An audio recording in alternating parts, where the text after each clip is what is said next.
Hi, boys and girls. We're going to think about our characters in the stories that we read, and we're going to think about characters' feelings. So, if you think about characters in a book, they have feelings just like people do.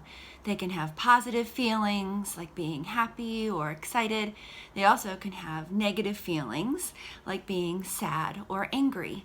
And it's important for us when we're reading to think about our characters in our story.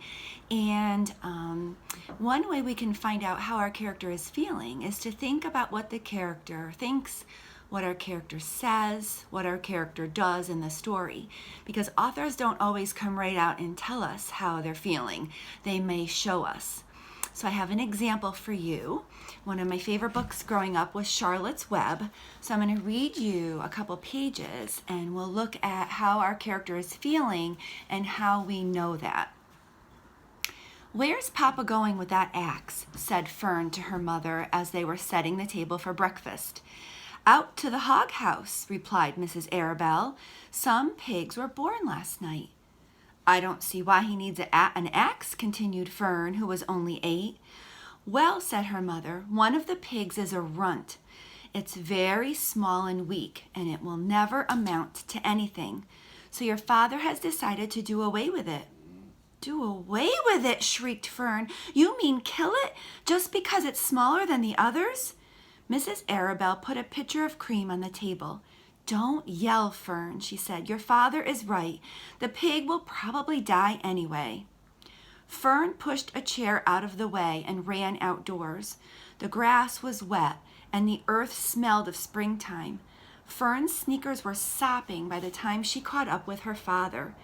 "Please don't kill it," she sobbed. "It's unfair." Mr. Arabelle stopped walking. "Fern," he said gently, "you will have to learn to control yourself." "Control myself?" yelled Fern. "This is a matter of life and death. You talk about controlling myself?" Tears ran down her cheeks, and she took hold of the axe and tried to pull it out of her father's hand. And there is our picture that goes with this part. Now, the author doesn't really tell us how Charlotte is feeling in this part of the story, but we can think about how Charlotte is acting in the story. And she gets up from the table, she's pushing out chairs, she's running across the lawn. We can think about what she says. She is saying it's unfair to kill the pig. We can think about how she says it.